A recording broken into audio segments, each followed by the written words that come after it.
always does that. My head's cut off. The coffee. Alright, you're gonna have to keep me in check for only talk. Okay, it's very easy. The ending's very obvious. I just need to not speak about anything that happens after they get to your theorem. Mm-hmm. Okay. That's the cutoff. Does that look good? Sure. I think it looks good. It looks like we're in Twilight. Hello, welcome back to my channel. Today we're doing the Words of Radiance review. I have just finished Oathbringer, so I'm going to try my very best. So there will be spoilers, but only for Words of Radiance in this video. And Nathan will check me and I will edit out anything stupid that I say. Here's my... We're not going to use it as much as we did last time, but it will still guide the conversation. We're still going to go through basically all the characters from favorite to least favorite, and then I have a couple like favorite moments and predictions. We're in this room today because our AC is broken and the portable AC is in the other room. But it's hot in here. So loud. Okay. I will say, even after reading Oathbringer, Words of Radiance is my favorite. So starting off 5 stars. It's my favorite book of the series so far. I love it so much. Okay. Favorite character. To nobody's surprise. I love Adolin so much. Oh, he was already like up there, but this book just, first of all, finally somebody kills fucking Sadeas. It's about damn time. That man is a nuisance, and I hate him, and I support Adolin's rights and wrongs. But that was a right. The moment that he like officially became my favorite character of this series is when I found out that he had been in prison as long as Kaladin had after the duel. Such a great moment. He's such a real one for that. I love this man with everything in me. Also, I would like to retract any defamatory statements I said about him and Shallan not getting along. I love them. Their dates are so cute. When she got back from the chasm and he like found her again, it was just so cute. And she pisses me off sometimes. I've realized characters that I'm similar to piss me off. That's why I don't like Nesta and Akatar. But that one scene where he was like, I just want to protect you. And she's like, my father said that. And then like Navani was like, it's dangerous for her. And he was like, don't say shit like that. And pisses her off. That was cute. He's so cute with Shallan. Oh my gosh. Oh, my other favorite part when I was like, oh, they're perfect, is when they were like out on the Shattered Plains and she went, ooh, and like ran over and he turned to Cal and went, she probably saw a cool rock. And she was like, it's moss. I love him. Oh, his strategy to take out like the chorus line of the Parshmen or the Parshendi based on stuff that Shallan had already told him. This man listens. He's smart. I was so proud of him. And just like when she was like, oh, just let me do it and used her shard blade, just no hesitation, just helped her push it. Mm-hmm. He's not afraid to have a strong woman in his life. He's not, and I love him. Anyway. Next favorite is Dalinar. That's his fan art for this. I changed some of the fan art. I still have Daddy Dalinar as my first. His move of investigating Amaran in secret and then getting that blade in secret. Not that that lasted very long, because he bonded the Stormfather at the end of this book, so he's not going to be able to touch one. But I adore him, and I love him, and him and Navani just... They're cute. I love them. We did lack some Dalinar POVs in this book. That was like my one like critique, was that we didn't get as much Dalinar as I wanted for him being such a big part of it. But, you know, there's a lot of characters to be in the minds of. There was a lot to get through. I do still kind of hate that he doesn't have blade and plate, especially, like, for the duel and stuff, but, you know. Next, Kaladin Stormblessed. He's so hot. I love him, but this book, he did make me real mad a couple of times.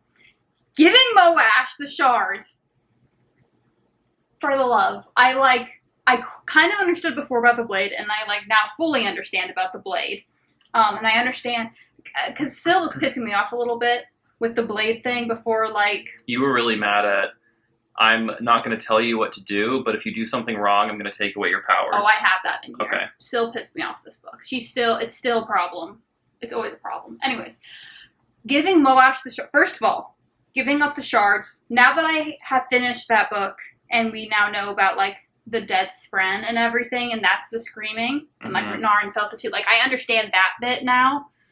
The plate, I still don't understand why Kaladin doesn't have or want plate, but I remember in the first book, Zeth said something about how, like, shard plate would just hinder what he's doing.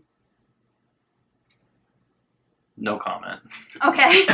Read and find out. RAFO. But I just remembered that. He was like, shard plate is good, but it would just interfere with what I'm doing. I'm guessing some Stormlight thing. Anyways.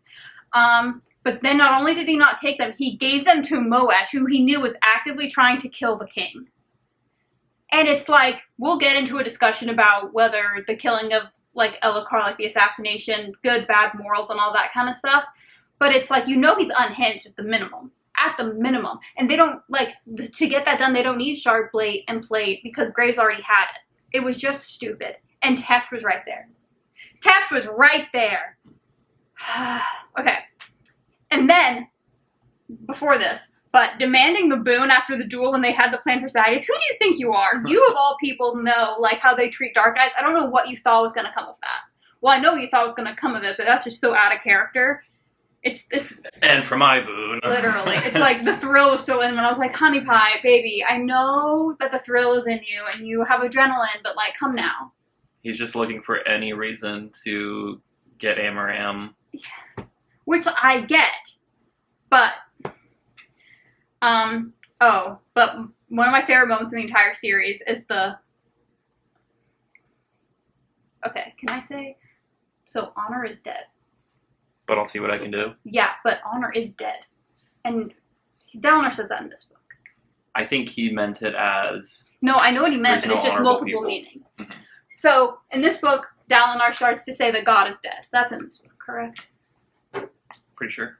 We'll double check that, and I'll cut that if I need to. But in this book, we find out that God is dead, and God is like honor. So I'm saying honor is dead has multiple meanings, like... It's a lot of foreshadowing, for sure. But the honor is dead, but I'll see what I can do. Great moment. Okay. I can just visualize that so well, like in a movie. You have, like, Dalinar freaking out, like, asking everybody to help. And then you just see, like, in the background... turning away. Just, like, the background, Kaladin just start walking down. Like, in the background, like, it's not focused on him, it's like, you just see him moving in the background. And it's crazy, because, like, I feel like I know Kaladin well enough that I knew he was making his way there, so, like, in the movie, in my head, he was coming to. Yeah. So, they're kind of setting up, like, a love triangle, which I hate, I did not like that my either. theory is that he doesn't actually, like, love Shallan, he just, like... He's lonely and she's nice and is also the only, like, woman in his life since whoever this Terra girl is. So it's, like, I think it's just, like, him realizing, like, not all light-eyed women are terrible, especially after, like, Laurel. Yeah. So I'm not really, like, I'm not super concerned, but it does bug me. Like, it kind of tainted a really good situation that I felt like they were setting that up. It seemed forced. Yeah. Next we have Pattern. If I had to choose one of the spren that we know... to bond would be Pattern. Pattern doesn't give a fuck. He's so funny. He's way less demanding than Syl. And I love the way that he, like, analyzes the world and uses humor. Like, at the end, he was, like, making fun of, like, the other scholars and stuff. I just love him. And I love his voice. And he seems a lot more like a partner. Yeah. Than Syl does. Then we have Shallan. Shallan, she still has written by a man-itis, but I love her a lot more now. Her and Adolin, very cute. I think now that I know her past, and she's, like, accepted her past, and, like, her power, she's gonna be more tolerable. Still hate the veiled this situation that, like, has been going on. But I like her more, and I am, like, it does feel like she has multiple personality disorder because of what happened as a kid, which makes so much sense. My favorite Shallan moment in that book is, but you could be fire. I am a stick. But how fun would it be? Yeah, like twirling her Hear hair, me out. her It'd be mangled hair. So much fun. Yeah. She had some really, like, badass moments, but then, like, when she was, like, trusting Tin and stuff, that's when I really liked the whole, like, is that when she came up with Veil? Tin kind of created Veil. Planted an idea that you can be somebody else, and you can scheme and plot, and Mraize kind of forced her to be somebody else, so it was a combination of Mraize, Tin. Her and Tin with Kaladin with the boots, that actually was not funny to me. That actually made me so mad. I was full Kaladin, like, this is why people hate Light Eyes, because you treat people like this. Like, I mean, she couldn't have known that he used to be a bridgeman. Like, these boots are a big deal to him. Let him have his shoes. So at the end of the book, we found out that Jasnah's still alive. She's not on my character ranking just because she was dead. She wasn't in the book. But she needs to find Shallan quick, because nobody else is going to understand the whole Ghost Blood situation she's in. Everyone else is going to be like, you psychopath. Which is true. I don't get it. The whole Ghost Blood thing. I just don't I don't understand why she's going this far with it. Next we have Syl. I love her. I'm glad that we did not lose her. However, honor spren, am I right? They're real stick up their ass. It's just, when Kaladin said the honor oath is like a noose, I really felt that, because it is just like, with the whole Elhokar thing, killing is wrong. Okay, but what about all of the Parshendi you helped me kill? Well, you were protecting someone. Well, in their mind, they're protecting, like, these people, so them killing me would be good. It's complicated. And I don't understand how, she doesn't have full memory, but we're supposed to, like, take her word as gospel. Like, basically, she is God to Kaladin, because she can just take his powers away. And it's, like, out of her control when she started, like, fading. I did appreciate her, like, fighting against Stormfather, like, to get back to him. I love when the Stormfather was like, I gotta go. One of my daughters is breaking the rules again. But I am glad she's back, and I'm glad she fought for Cal. I just don't understand, like, now that we know, like, some of the, like, ways that Shallan has, like, made oaths. She's, like, giving truths a couple of times, which is confusing. But, like, so it's not always the way that Syl does it. It's only an honor spren.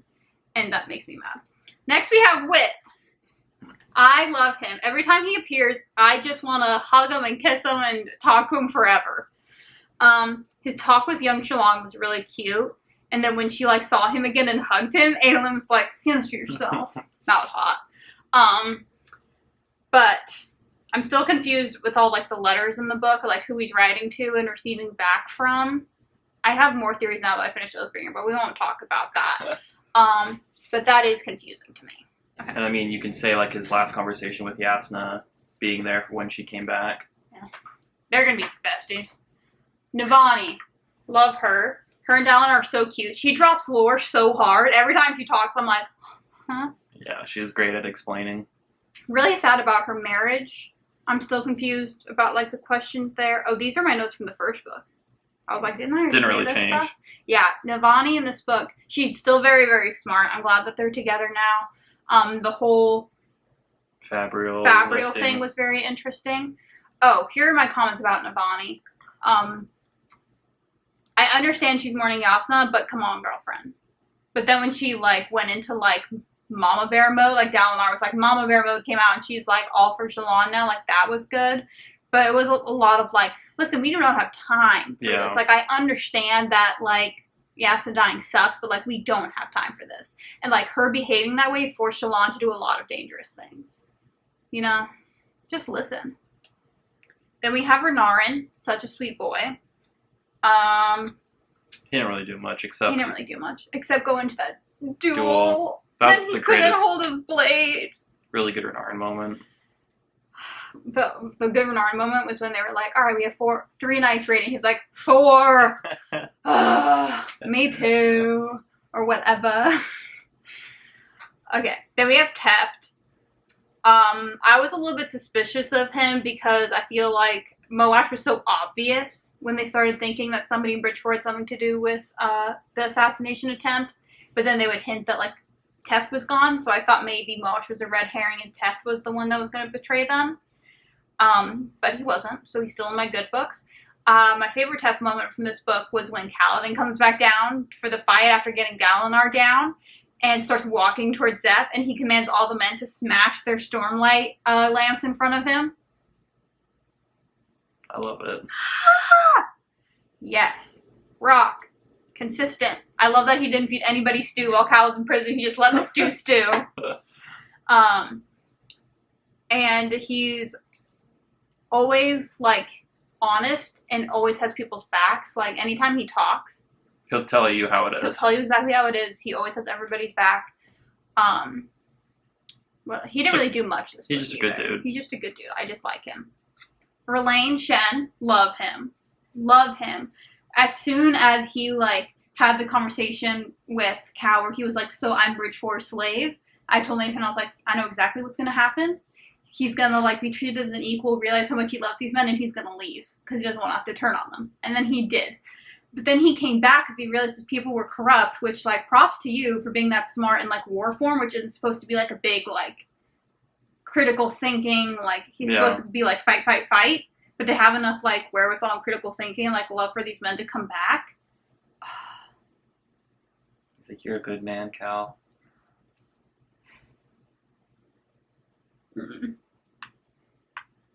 Sabariel and Kelowna, love them. Love that's, like, I just wish they would get married. Don't really understand that. But they're also on the right side of history right now. So now we're getting into, like, the neutral zone kind of where I'm like, well, yep. You're where you need to be. Technically, that is legal. But the two storms were hitting, and they were, like, sitting there eating fruit. I was like, honey pie. Elhokar, still whiny. But when Cal said that he's Dalinar's Tian, that, like, hit me real hard, and I cried. I'm mostly neutral about him at the moment, because I get that he's trying, but it's also, like, come now, bestie. Like, but I am glad that he's alive. But it does piss me off enough that I'm like, yeah. The murder plot. Gavilar, very conflicted because we found out the Taravangian stuff with the diagram. And that he, like, got these ideas from Gavilar, so I'm confused because, like, Taravangian says Gavilar was having visions. So why did he tell Taravangian and not Dalinar? That's my big questioning. Clearly he wasn't a very good husband. I mean, not that, like, you know, he's a king. I don't really know, like, how bad it was, but, like, they didn't love each other, so I'm just worried. But he's dead, so he can't do anything worse. Mraize, when he calls her Little Knife, that's hot. That's real hot. Kind of neutral about him, kind of confused about him, don't really understand the Ghostbloods or their motives. Like, I don't... Like, they were investigating Amaran and, like, his whole thing. So it feels like a lot of the stuff they've been having her do is on the right side of history again. But it's also, like... the way they're going about it. Yeah. And Yasna is alive. Did they know that they weren't going to kill her? I don't know. Very confused. 10. I caught on to her bullshit so quickly. We were listening to the book together when that started happening, and I was just like... Immediately, don't like her, don't trust her. Hate her, don't trust her, need her out. I was so mad. Hated the Horneater impersonations. Thought she was a bitch and she was a bad influence on Shallan. I was so vindicated when she turned out to be a Ghostblood. And, well, not a Ghostblood, but, like, working for the Ghostbloods at least. And I was so excited when Shallan killed her. Because I was about to hop in that book and do it myself. Every time she talked, I was like... We were in the car with my little sister, and I seriously was like, we have to turn off this book if Tin talks one more time. Eshonai. Honestly, I was really fucking with her at the beginning. Like, she seemed like she had her, like, a head on her shoulders, and then she did the stupid, like, storm form, and then it just corrupted her, and then she, like, lied about her meeting with Dalinar. It just is all, like, a mess, but I'm pretty sure she's dead now. But people have survived falling into the chasms before, literally earlier in the book, so who knows, but Stormform really just, yeah. Zeph, why is he still alive? Riddle me this, I don't understand. Here are the 2 things in books that I hate. 3 things in books that I hate. Memory loss, check, Dalinar. Shape-shifting, check, Shallan. And when the rules of death get changed. A shard through your spine is supposed to be the end. What? He has a fabrial of what type of spren? It doesn't make any sense. Makes me angry, and he's very easily manipulated. Like, he really switched up real quick. Oh, sure, I'll follow you, Crescent Moon guy. Moash! Really can't believe this man. Motivated by bitterness and revenge. I'm so angry. Next. Taravangian. Confused by his whole, like, smart dumb days. Does the old magic lady tell you you're cursed? Because it seems like maybe it's not just intellect that falters, but compassion and morals. Like, when he's smart, he's not compassionate, but when he's dumb, he's very compassionate. Like, he cries a lot. So, yeah, I'm wondering, like, when you go to the Night Watcher, is she like, here is what I'm giving you, and here is what I'm taking, kind of. Because it seems like more than just its intelligence that's wavering. Amaram. And honestly, he, like, almost had me a little bit, and, like, well, maybe he does regret what he did to Cal, but no. As soon as he was like, oh, I got this shard 3 months ago, I was like, are you actually kidding? Crazy. Crazy behavior. When he officially became dead to me is when he turned away from Dalinar at the duel. When he looked for somebody to help. And he's supposed to be a Knight Radiant, and he was like... Sounds like him and Gavilar and Taravangian were all on the same page about, like, wanting to unite the continent by starting a war. So it sounds like they wanted to bring the Voidbringers back to unite more people. And stupid.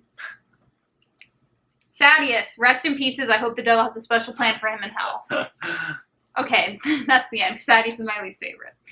Alright, favorite moments. Oh, look at this fan art. My favorite moments were Honor is dead, but I'll see what I can do. The whole duel scene. Adolin staying in prison with Cal and Shallan, and Cal having bonding time. I might just put those on the screen, but really good fan art there. But Cal and Shallan, that's... Oh. Yeah. I'm glad Shallan finally told someone that she killed her dad, though. Predictions. Adolin will not become a Knight Radiant. I don't really know why I think this. I feel like they've really emphasized his relationship with his sword, like talking to it a lot, so it kind of feels like...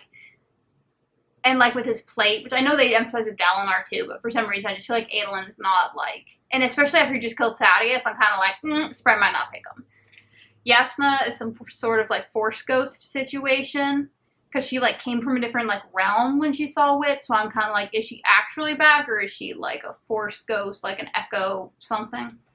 No actual love triangle. Like I said, my guess is that Cal's just a female is being nice to him, and he doesn't know how to act, but there's not actually going to be, like, a situation.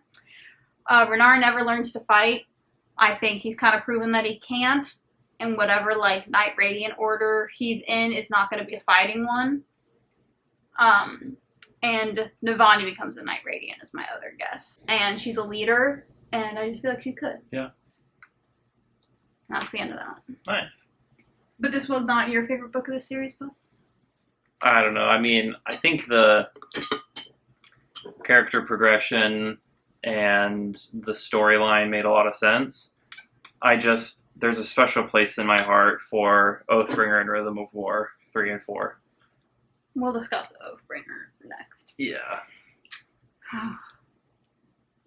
So good. Okay, so 5 stars. What was your ranking for this book, actually? All of them got 5. Really?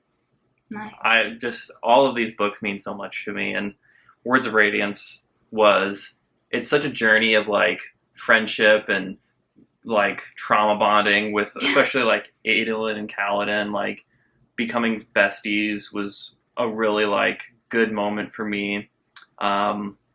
Really good action scenes. The duel was, like, unbelievably well written. Just learning who to trust and like figuring out Urithiru was awesome. Just a lot of really good, like, for me, a lot of action moments is what makes this book good. Mm-hmm. But the reasons I like the other ones is because they're more emotionally impactful to me. Fair enough. But yeah, you'll read and find out. Alright, thanks for watching, and I'll see you in the next video.